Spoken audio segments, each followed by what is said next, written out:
एक बार की बात है। एक चित्रकार था जिसका नाम विकाशु था। वह कुछ ही मिनटों में अपने चित्र बनाया करता था।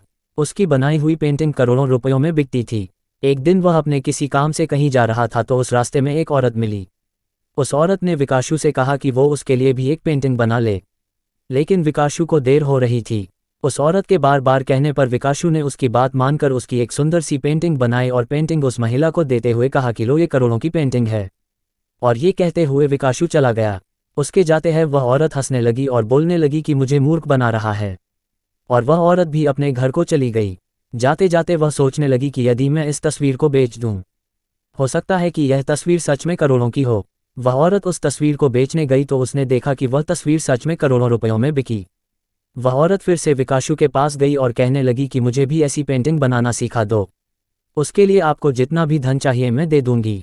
आप मेरी सारी जमीन जायदाद भी रख लो, पर मुझे इस प्रकार की पेंटिंग बनाना सिखा दो। विकाशु ने कहा कि मुझे कुछ भी नहीं चाहिए, परंतु क्या आप मुझे अपनी जिंदगी के 30 साल दे सकती हो? उस औरत ने उत्तर दिया नहीं, क्योंकि उसने सोचा कि मेरी आयु 40 वर्ष है और 30 साल बाद मैं 70 साल की हो जाऊंगी। फिर मैं पेंटिंग बनाना किसके लिए सीखूंगी? विकाशु ने कहा कि यदि आप अपनी आयु के 30 वर्ष नहीं दे सकती तो आप पेंटिंग बनाना नहीं सीख सकती हो, क्योंकि मैंने भी ये पेंटिंग बनाना अपनी जिंदगी के 30 सालों में कठिन मेहनत से सीखा है। फिर वह औरत वहां से चली गई।